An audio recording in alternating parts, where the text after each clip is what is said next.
there, folks, and welcome to another episode of Michael's Backyard Marina. This video proudly sponsored by SEI Marine Products. Let's get busy looking at what we're going to try to accomplish in this video. I would say today, but it's going to take me more than a day, just because I don't have, full time that I can do this. So, let's take a look at what we're going to be putting in today. Down here, laid out on the board, is right there is a trim pump, to control your outdrive, raising up and down, your trim pump. We've got new stainless steel braid lines to go on the outside, new interior hydraulic hoses to go on the inside. We got new shafts for the lift cylinders, new bushings for the lift cylinders, along with brand new set of lift cylinders. If we go over here, as you followed in another video, we've actually put the brand new SE106 or SEI06. I'm not sure if that's a 1 or an I. I'm drawing a massive amount of confusion about that in my brain. But follow the link below in the description to go to the website. Hundreds and hundreds and literally actually thousands of products they offer. This is just one of many. But we're going to replace the lift cylinders here. We're going to replace all new hydraulic lines. All the connection fittings are going to be brand new. And then we're going to come inside the old, this is in a 1976 StarCraft. So we're going to make sure that pump back there gets replaced with a brand new system. Now the reason I'm replacing it is for one reason only. And if you've got an old boat, you have this problem as well. Any outdrive I've seen so far that has a pump system on it that's of any age. This one here is a 1976. It's got a few years on it. The seals and stuff get tired over time, and it's time to either rebuild or upgrade. This one we're going to upgrade to a brand new system. And what happens if you see these boats all the time with this outdrive tied up to hold it up, because it will just sit there and leak down. And unless you live within 3 minutes of the lake, it'll leak down before you get home. And then next thing you know, your skag is on the ground, dragging, getting busted off, props getting damaged, and that's no good at all. So this pump, by replacing all this stuff I'm going to replace here, will cure that problem. My trim will actually hold trim when I'm out on the water, which is, if you don't know much about trim, trim is important because it actually raises the bow up out of the water, and you can actually gain, 2 to 3 miles an hour at the same RPM just by trimming your boat up, creating less drag, and getting that thing, just perfect. Now, when it's perfect is right before it starts to porpoise. If you've trimmed your boat up too high, you can tell because the boat will start bouncing like it's going over waves on flat water. So you want to be right below that, when that happens. Then you got the perfect trim. You've got the back third of the boat only touching the water.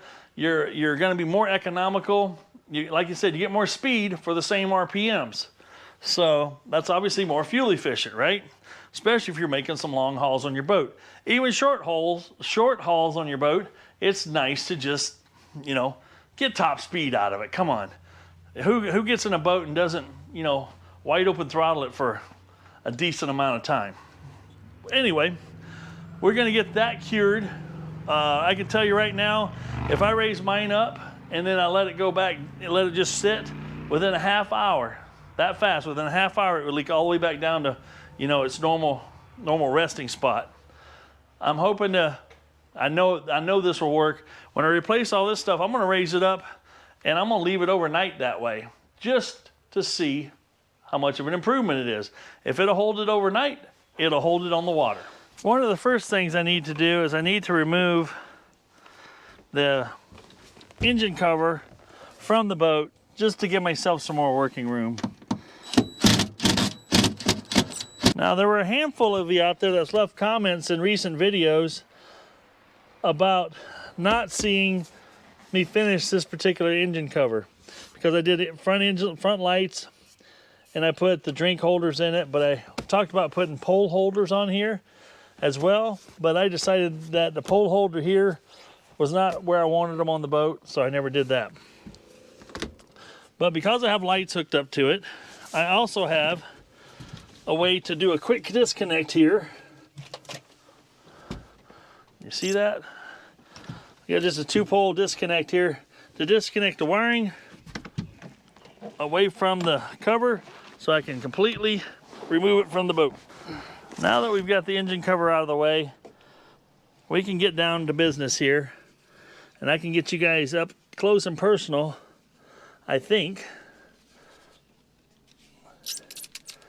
with this pump. We're gonna get some light in here so you guys can see what I see, and I'm gonna try to work around the camera a little bit just to make things so you can see what I'm doing and how I'm gonna systematically figure this thing out. Okay, everybody, I don't want to overcomplicate this, and I also do not want to oversimplify this trim pump that's in here.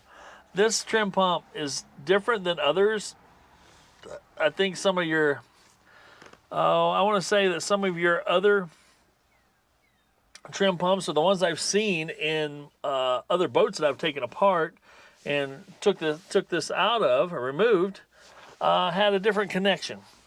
The one that we have in there on the bench has basically 3 wires. They're just like, you know, boop, boop, boop. There's 3 of them that are just like in a triangular shape type thing that plugs in. This one does not have that. So this one has two solenoid system. This is the up solenoid. This is the down solenoid. They all have power running to them. And then the switch up front engages or disengages each solenoid to rotate the pump. I'm pretty sure, and somebody can correct me if I'm wrong because I'm not finding a lot of information on some of this stuff, that the pump runs forward or reverse depending on which way it's pumping the fluid. Because why would you have 2 separate solenoids if the pump run the same direction all the time? Anyway, that's my conclusion there. So I did go in here and started labeling my wires. So this is my up. When the switch hits on, it takes my 12 volts from here and connects the this is grounded here. So it makes the solenoid jump, go, and it takes the power from one side of the solenoid to the other. Over here, I have this one marked as down. This one is when it's going down, juice is introduced to this one, then the trim pump goes down. The outdrive goes down. Then there's several grounds here that run to the harness. And what's different about this one, I would say, most of these have a 3-switch, what do you want to call it, a 3-switch harness, or whatever. I'm trying a 3-button type switch. I'm going to show you what mine has. And here again, I'm not trying to confuse everybody, and I'm sorry if I am. So if you look here on this dash, we have our trim switches. Let's see if I can get you down here, where when you lift this one up, you'll hear it. That goes up, and then it stops. And then you can go back down, and it stops. But this is called trim up. I didn't go down far enough.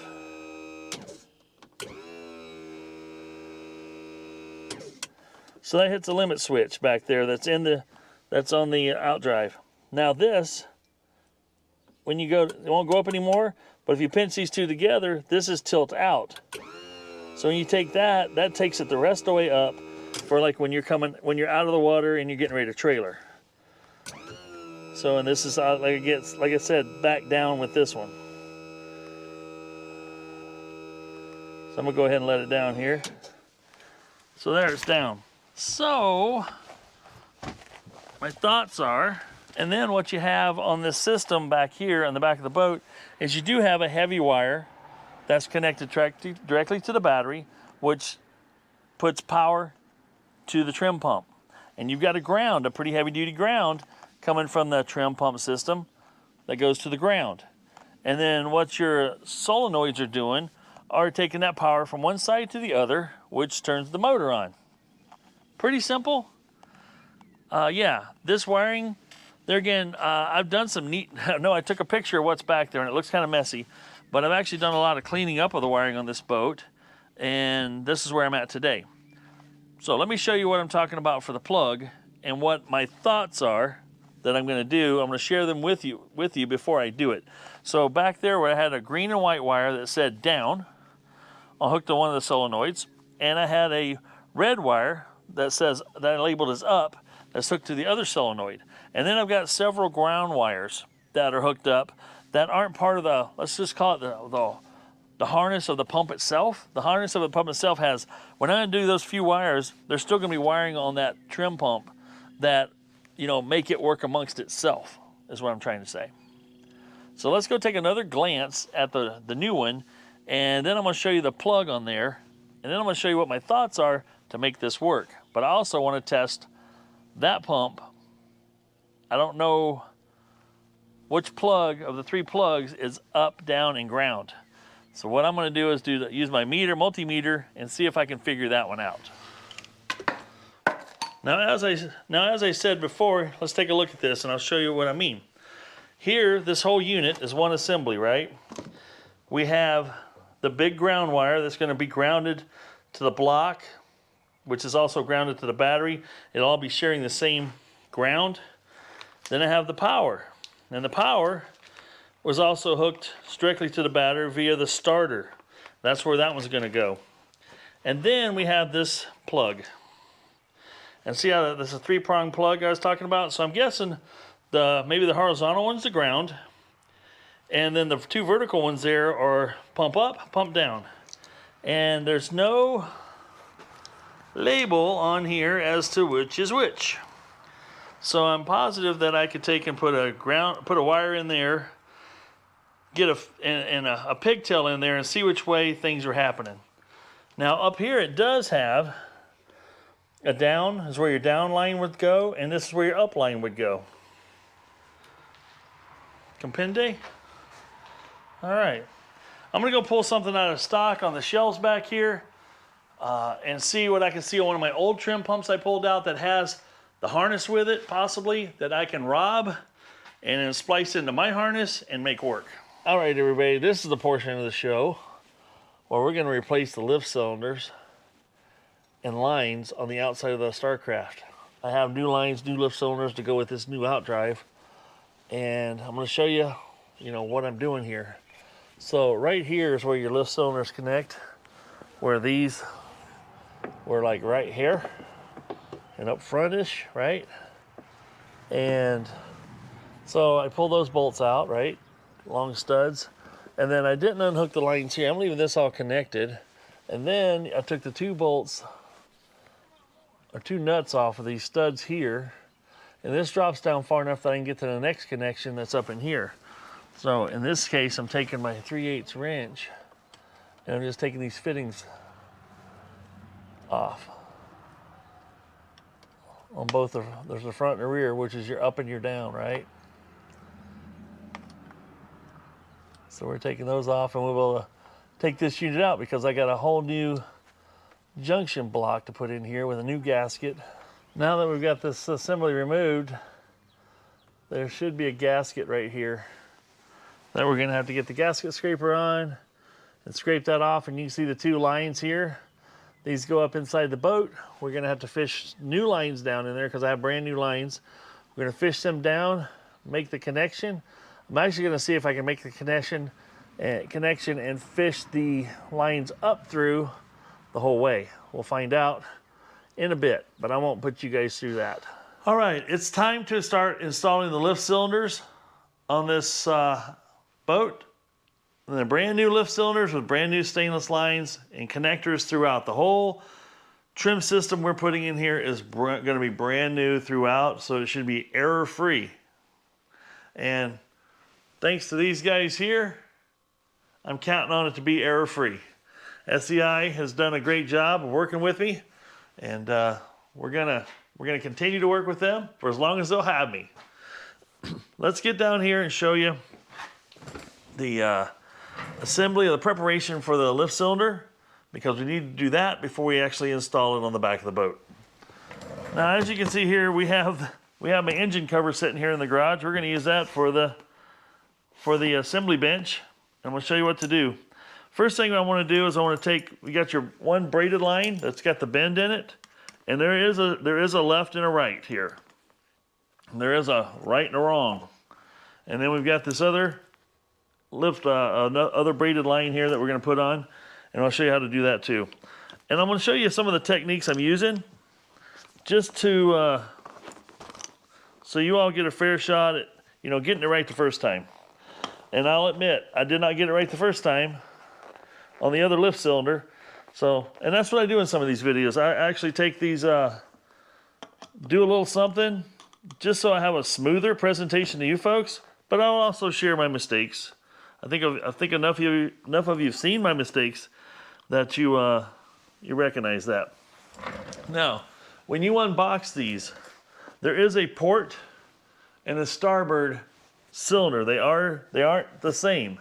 As you can see here, and let's see if I can get this to show up on camera. I don't know if it will, but if I hold this straight up and down, let's get this white background going here. If I hold this straight up and down, you can see that this side here, that this is canted a little bit this way. And there is a little bit of cant going on this one too, because when these are on the back of the boat, they're wider at the back and they come narrow at the front. And hence, that's why there's an angle on things. Okay, enough on that. Now what I like to do when I install these, now these are a pressure fitting that have almost like a brake line fitting. And maybe that's exactly what they are. Not almost like, maybe that's what they are. I like to hold this out here like this and make sure there's no binding or anything, and make sure this thread starts in nice and straight. And once it's bottomed out by hand, it should spin all the way down by hand. If you have to force it, might want to double check some things. Now, I like to hold this nice and straight here and bring it up snug. And that's just snug enough. And you can see this lays in here, but it doesn't always lay in here perfectly. These are bent pieces, but you can get it. You can just give it a little tweak there. She falls right into place. This is a keeper that keeps this in place. It's got two. And by the way, I used a 3/8 wrench down here. I used my 12 millimeter to pull the plugs out. And I'm going to use a 10 millimeter. Whoops. What was I going to use the 10 millimeter for? It wasn't this. Nope. It's for this guy here. I kind of did a little prep. And so once that's in there, we can just snug that on down. This keeps it trapped onto the cylinder and supported. Now bring them down just tight. Click. That's tight enough right there. You know, these are aluminum pieces, I'm pretty sure, and you don't want to strip this stuff out. And some people might be going, hey, you should have put some Loctite on that. I don't use Loctite unless it's absolutely necessary. So now, what you're going to end up with, see this is a straight one and a straight one here. This is the bends. The bends here to help you on the install, you know, and point things in the right direction. So we're going to go ahead and install this one next. Here again, I like wiggling this around a little bit. So this can pretty much, you can feel it just thread in there by hand. Now, I don't tighten this one all the way up. It's, you know, it's bottomed out right there. And but you can still move it around. And the reason for that is I want to be able to put this on the boat, and then I'll be able to route this around, get these things looped around to where they're going to rest in their neutral position. When I say neutral, I mean steering left and right and trim up and down. So when it's all the way down, I can get all this stuff put in place, and then I'll go back and tighten. Don't have to worry about this one. This one you can go ahead, you know, and tighten it up. That one's fine, because it's locked in here. This one still has some wiggle room to do, you know, whatever we need it to do on the back of the boat. So we just have that brought down just a little bit. And that's all you have to do to prep these before you install them. Now, like I said, there is a starboard and a port on the box. When I received these were had port and starboard on it. So I kind of took a little silver marker, and I wrote that on the cylinder itself. So when I started to assemble it, you know, I didn't confuse it. Yes, I could look at these and determine that, but here we go, learning as we go. All right, now we're ready to go install this on the back of the boat, and I'll catch you up on everything I've done so far up to this point to get this installed on the boat. As I think I said before, I have the first side installed as my test piece, so I can show you guys, you know, with minimal amount of time wasted for my viewers. Man, that's tight. And I even put grease on that.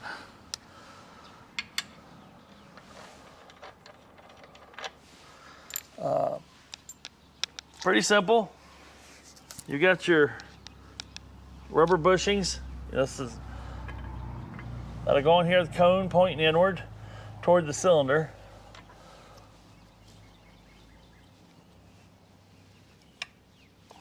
I got that one on. I'm gonna put just a little bit more grease on this. Now, this is just marine grade grease. I use Lucas, is what this is here. And we're just gonna put a little bit on here. Keep things easy to install. The new cylinder will go up with the hoses pointing up. I made that mistake on the other side. I tried to put it on upside down. That does not work. Well, you can get it to work actually. Bad part is everything's pointing the wrong direction. There we go. Get that on.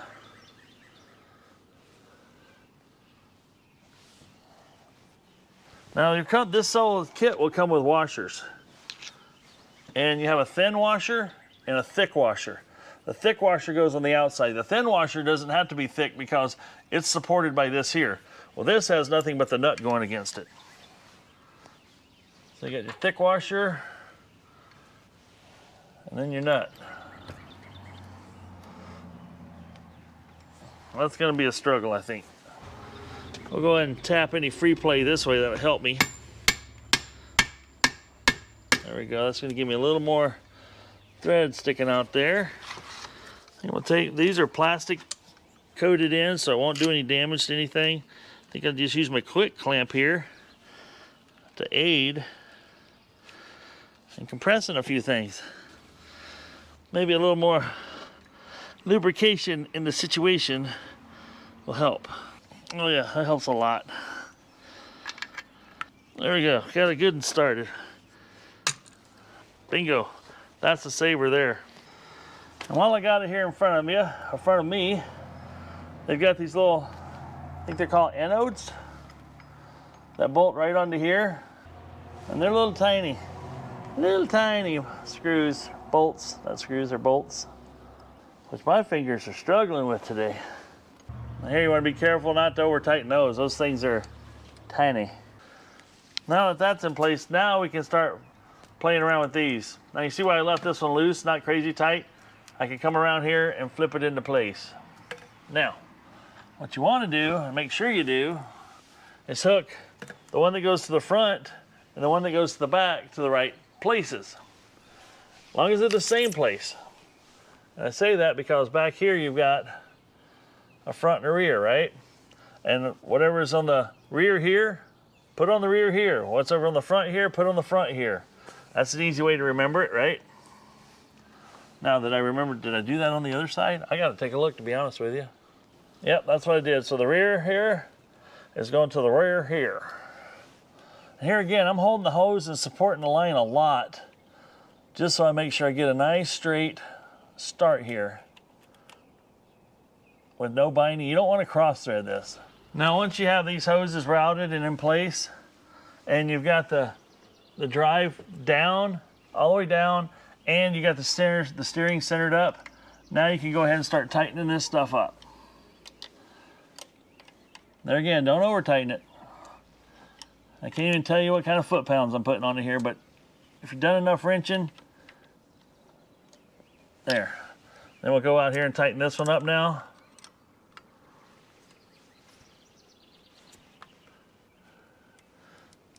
There we go. Those are all tight. I got to go do the same thing to the other side. Now we'll take our 5/8 inch ratchet and we'll start tightening things up here. I've got one on each side.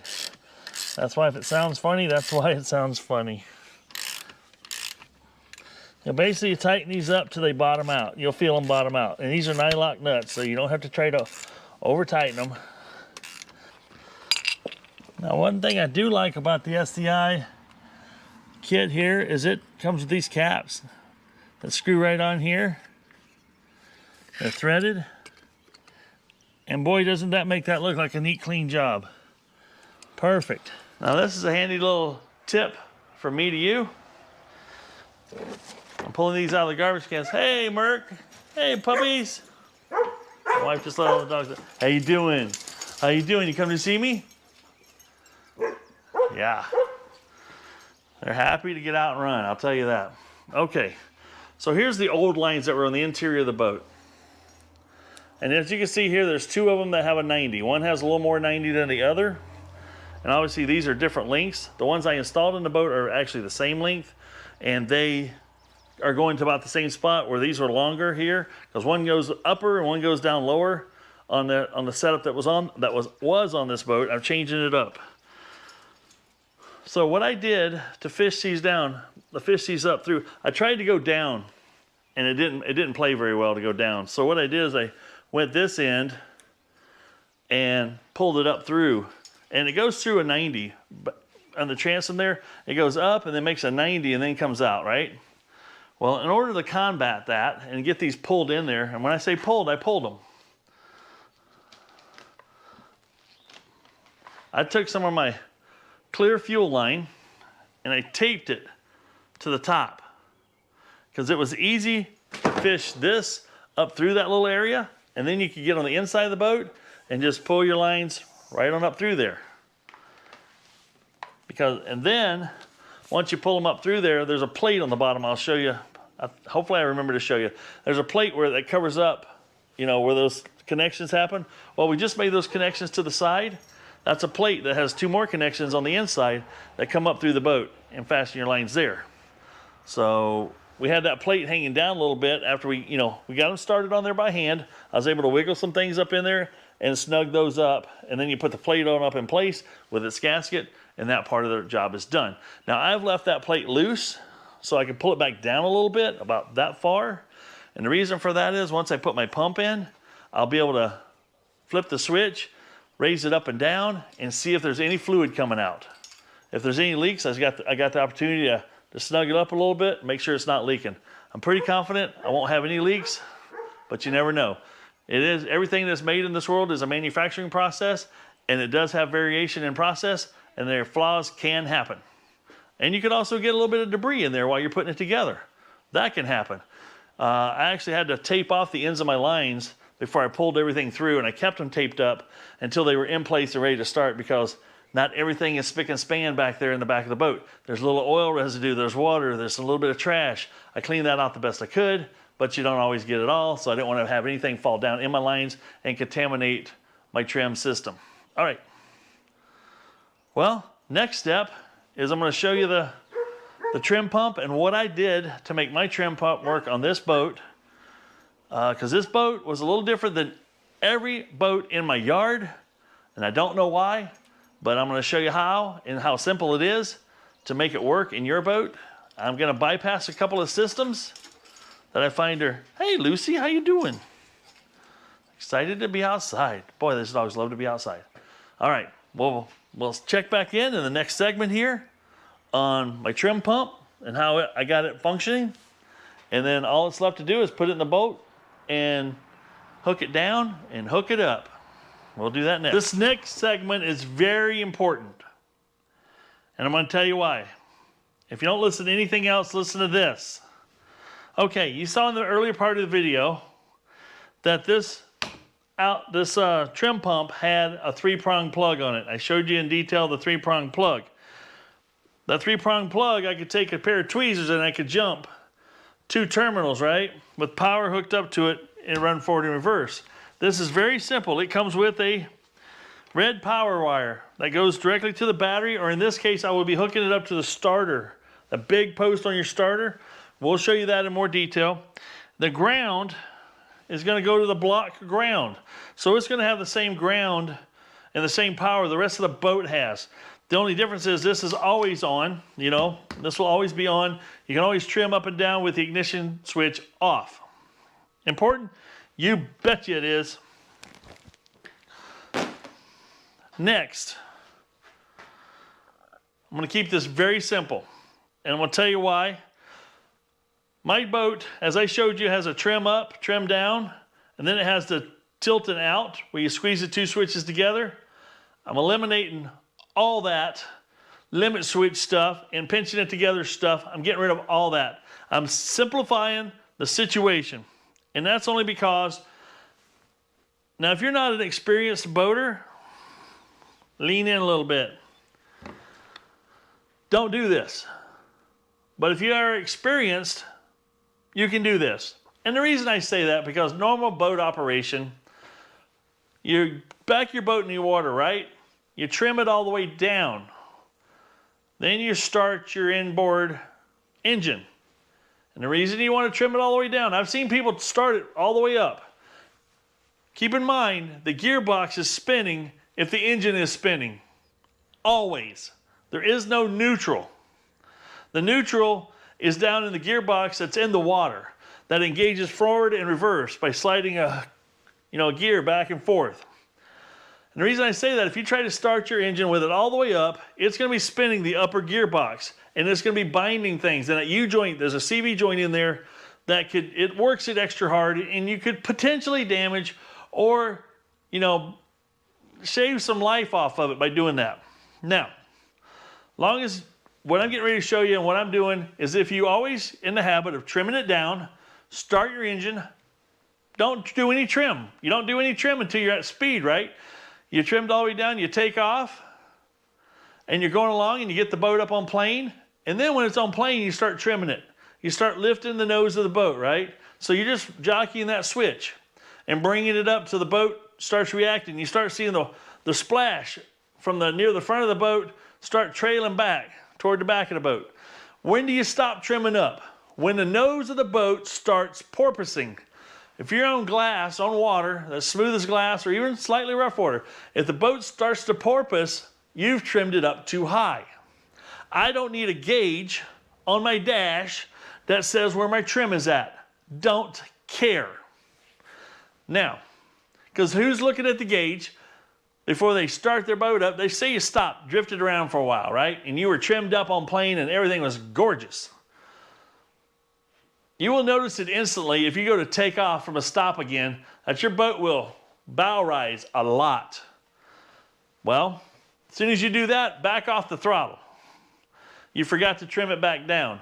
And a gauge on the dash and limit switches on the dash or limit switches in the outdrive is not going to prevent that from happening. That's just fact. I think some of these gauges like that are just feel goods. So when you can go, oh, I always look here, and I look, and when it gets here, it's running good. You can also look at the water. You can also see how fast you're going. There's all kinds of things that would indicate that. I know I'm just preaching right now, but I want to let everybody know why I did what I did, and that it's no harm. I'm not creating an unsafe condition because I know how to operate my boat. And anybody else that's learning to operate boats will learn this quickly because you can have it trimmed up, and I guarantee you're not going to look at that trim gauge. When you go to throttle forward, you got your hand on the steering wheel, you got your hand on the throttle, and you're looking to see where all the other boat's at, and you're starting to go. You're not looking at that gauge to check the trim. I'm taking that gauge out of the equation altogether. I'm taking my limit switch out of the equation altogether. And I'm keeping it simple. And I'm going to show you how I did that. So if you understand that I have 3 wires that come off of this trim pump. These are the same 3 wires, same 3 connections that were in that 3-way plug. You connect those to the switch. You got a ground on the middle, power on the left and right, up and down. If you have it hooked up backwards, see what I just did there? If you hook up your lines correctly and you happen to hook on the up and the down backwards, yeah, up, and that went backwards, now that's down. Mind blown. I know some of you were going, oh my God, I never would have thought of that. But this pump runs forward and reverse for up and down. Now it does have it listed down here where there's an up and a down on it. I'm going to hook it up properly. If I put my switch in my dash and I push it up and it goes down, It's like magic. Hope all of you saw that. There's some sleight of hand and some camera tricks there, and I tried to fool you, but it's... Or...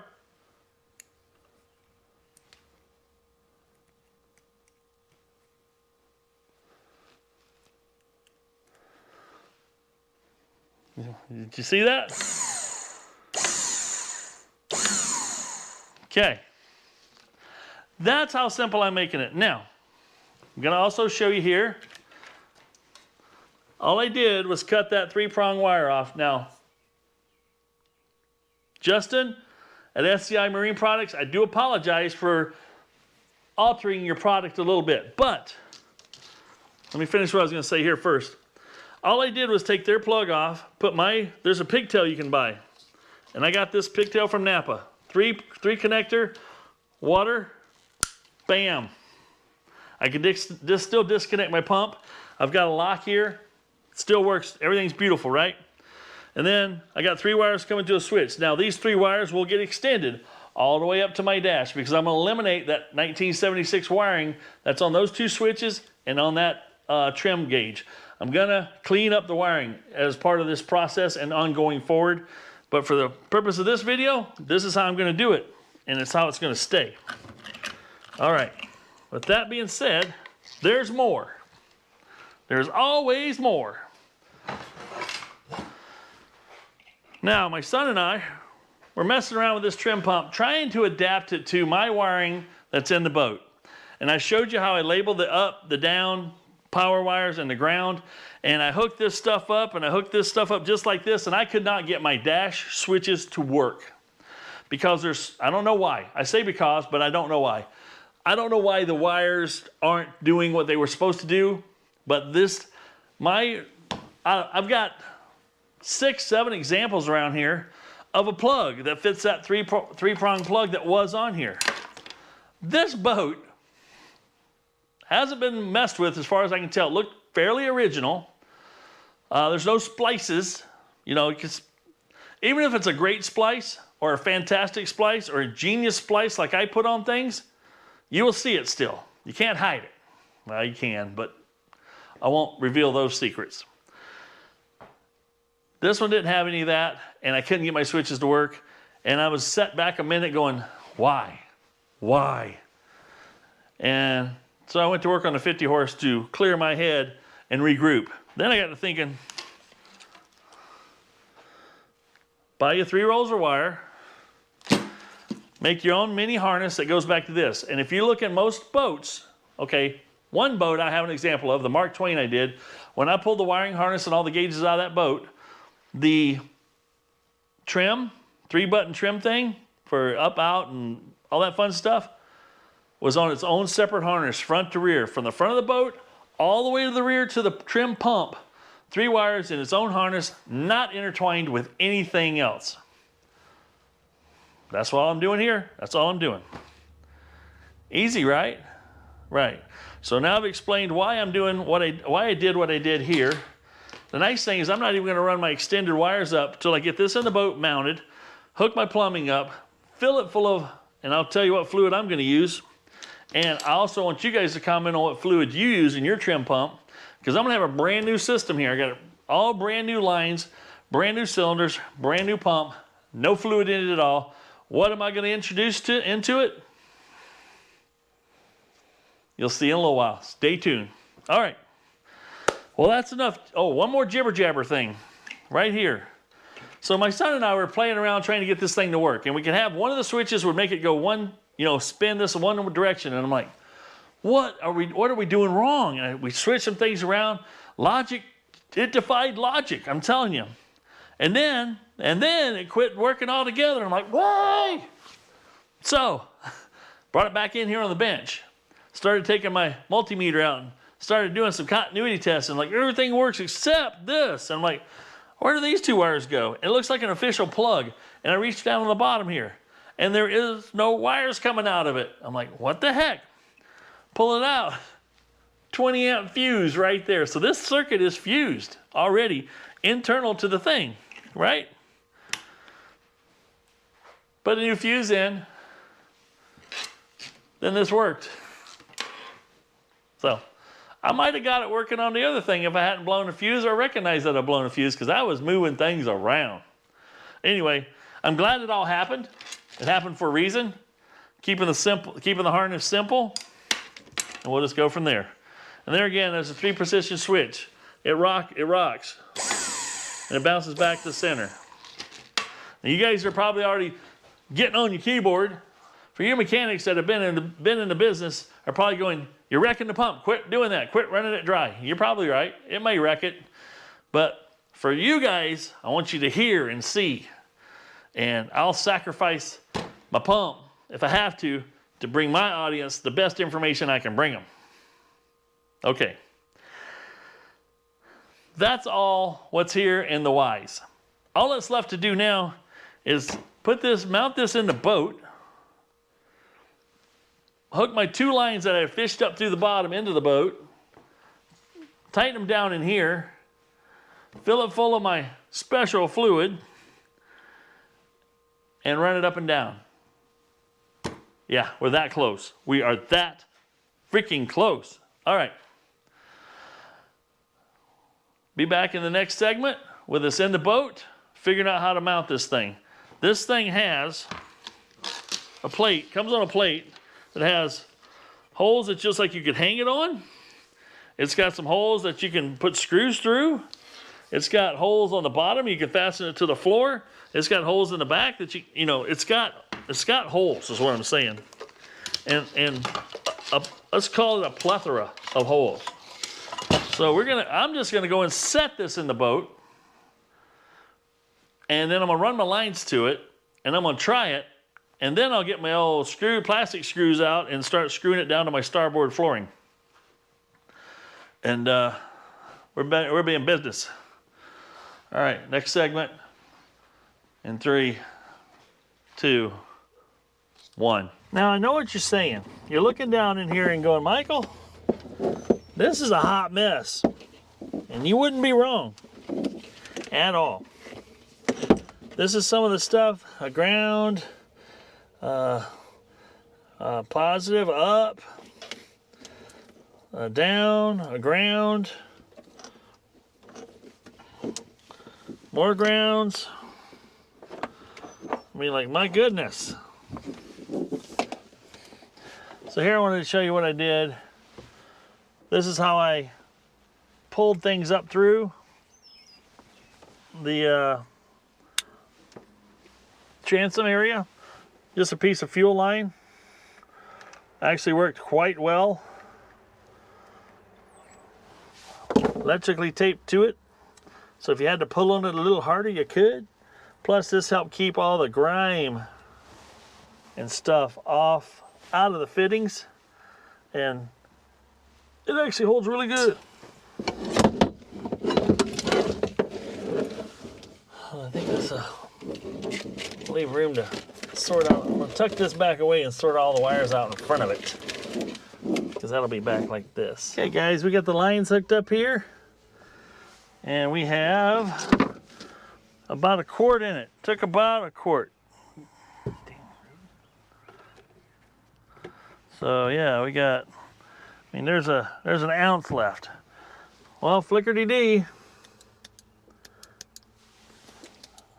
Nothing's happening. Son of a gun. Why does this always happen to me? Okay, partner, can you hand me a battery?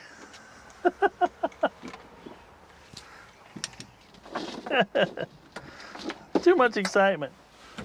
Oh goodness, this is gonna crush me. Got it. Okay. Now for this purpose, we're not gonna hook it up to the boat yet. We're just gonna run it independent of the boat, as the designers intended. One thing for sure is they give you plenty enough cable with the trim drive, that's for sure, which is, that's good. All right, are we ready? 3, 2, 1. What'd that do? It's going up? Yep.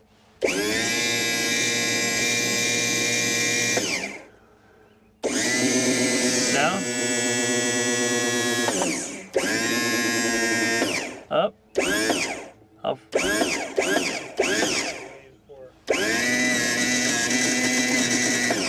to get all the air out of it. Wow, it's down to half a thingamajigger. Going down now?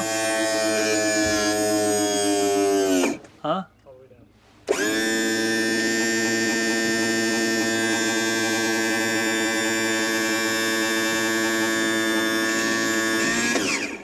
What? What? Up and up and up. Huh? You have it all the way up. It stopped, didn't it? Yeah. Whoa. More fluid needed. Down to below the low. Apparently we've got the cylinders filled up. Now what you see here, what you're witnessing, is everything but SEI 30 motor oil or trim fluid from Quicksilver. All right, let's top her off with a little bit more of the juicy juice. I'm trying not to drop this. Okay, up and down. It's up. Well, that makes the whole boat jump. That's so positive. Up. Oh, stop moving.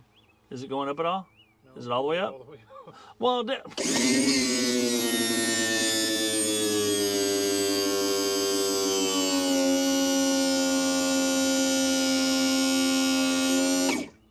down. Well, I can hear it change when I do that. Back up. They win. I heard that, yep.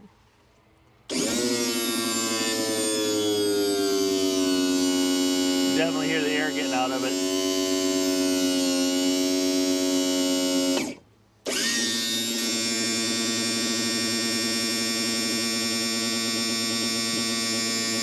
Huh? All right, I'm gonna tell you some of the things I went through here when I put the fluid in it and I started running it, as the video just left off a second ago. I noticed that there's a lot of foam, you know, foamed up hydraulic fluid in the reservoir, and it wasn't quite playing right and made some weird noises, right? So we had this thing articulating 90% of its travel for sure. Then it would stop, and one of the cylinders would do a little something here, a little something there. So what I did with the pressure on the right direction, like going down, I took the line and cracked it loose and then resealed it, and a bunch of bubbles and air and stuff like that came out, and it's like bleeding brakes on a car. So I did that, gained quite a bit of improvement, but I had to stop because of all the air that was in the reservoir. It was just, you know, compounding the problem, not really curing itself. So what I did is I said, hey, let's go to supper. We'll deal with this in the morning. That gives all those bubbles the time to get out of the hydraulic fluid, and it did. And now the thing works pretty well. I'm gonna show you what it does now. I'm just sharing that with you because if yours isn't working quite right, because you start off, there's a ton of air in all these cylinders. The lines have air in them. You know, everything has air, and it's got to bleed itself out. And you gotta, once I did that, I articulated it many, many times now. Let's call it 15, 20 times. That's all the way up now. The pump sounds much better once you get all that air out. Hear that little sound there? That was a little more air getting out of there.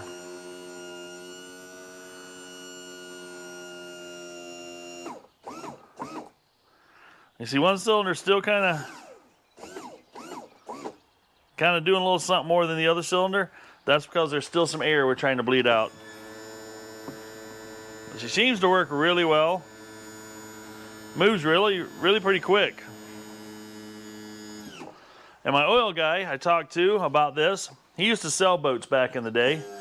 And he said, I asked him, I said, what's your recommendation? I said, there's nothing really definitive out there. And he says, or a lot of guys use this stuff. And it's getting a lot better. And so I'm using this particular oil transmission fluid. There we go. Just let's see if it quits making that little noise about midway.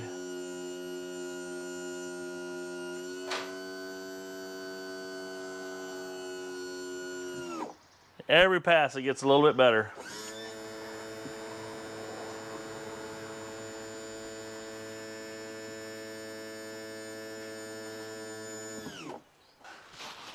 Now, when you first run this thing up and down, you will get a little bit of, I thought these things were leaking. They were not even a little bit. I'm pretty sure when they assemble these at the factory, you know, they got to have some lubrication around the seals. They want these things to be squeaky tight against everything. They got to have some lube there to get things going and flowing. And I'm pretty sure that's all that was. I'm absolutely positive that's what it was.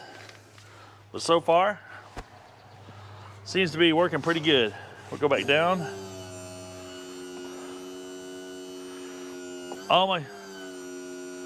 Made a little different noise there, pitch, but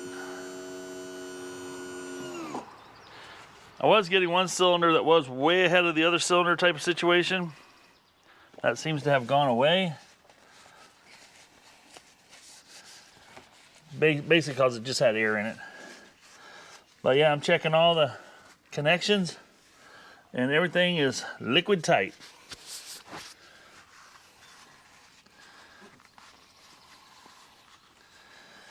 The only oil I'm seeing is the stuff that I bled out yesterday.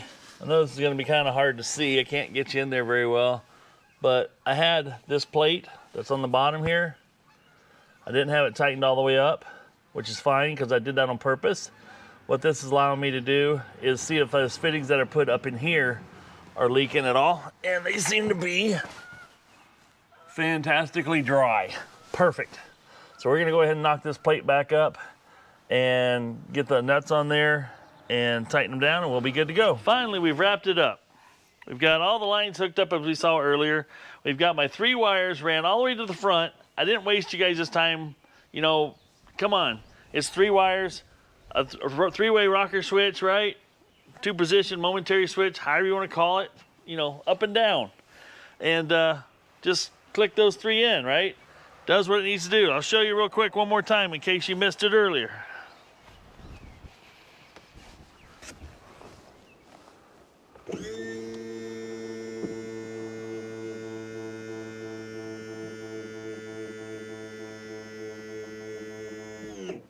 Right there's all the way up.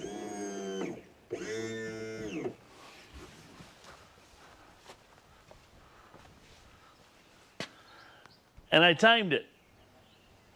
This stayed up for over 4 hours. And you don't need to seek a doctor because of it.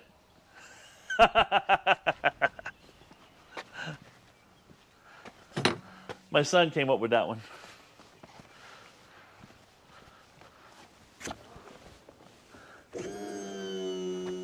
Second start of the year, guys.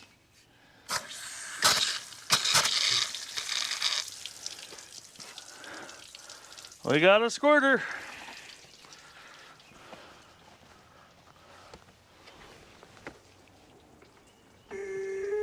Oh, I just can't get there.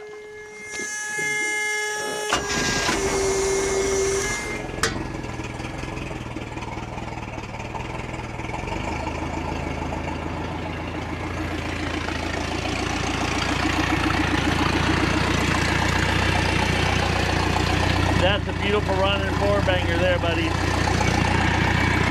Look at the rust coming out.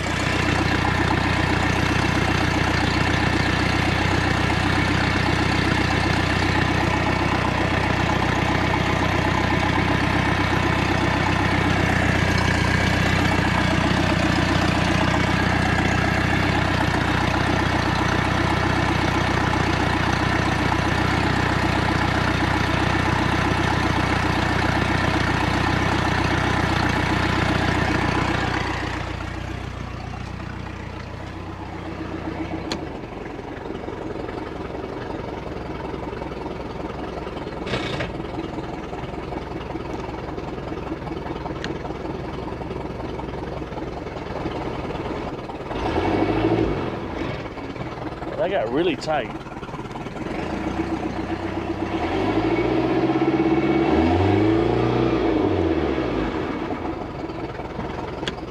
Hey, there's the red flashy light I've been looking for.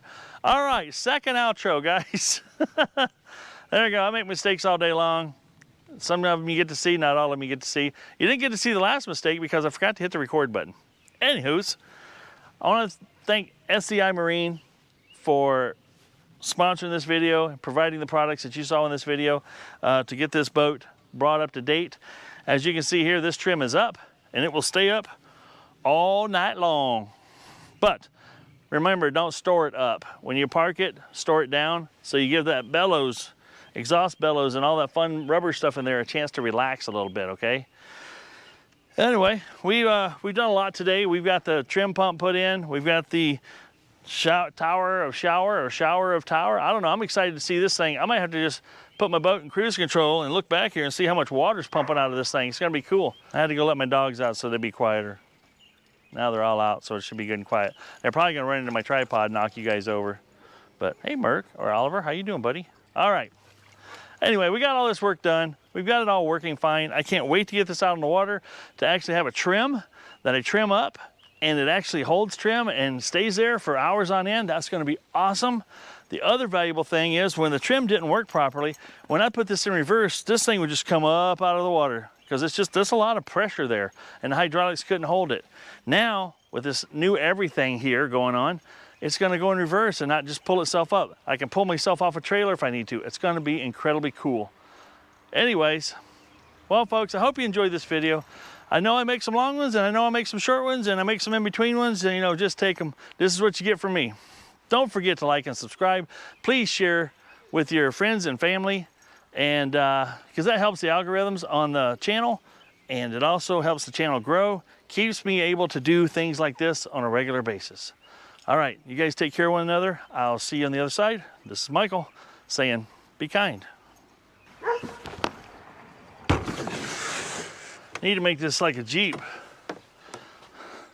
So I can just put like 5 or so jerry cans back here. Water.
doesn't touch it, but now it's cold.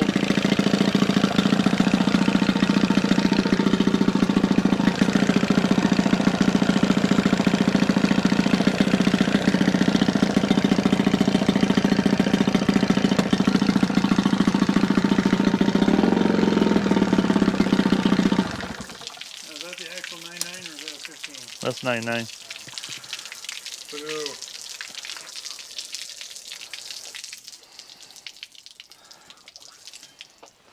This thing looked like it.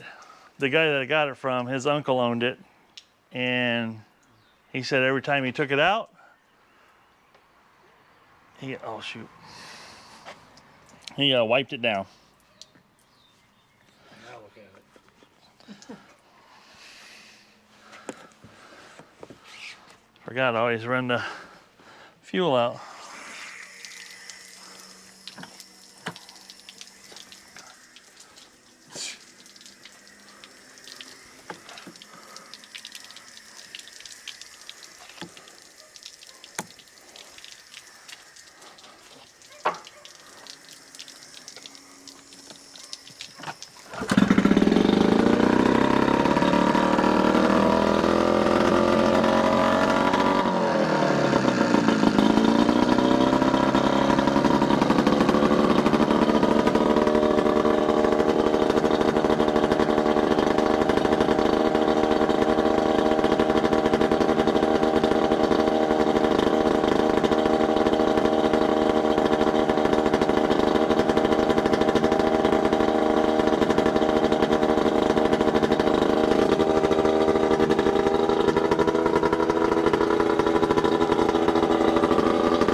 This 99 would make a great baseline for speed on the good enough John boat. Just to throw it on there. I mean, it's don't get any better running than this guy is.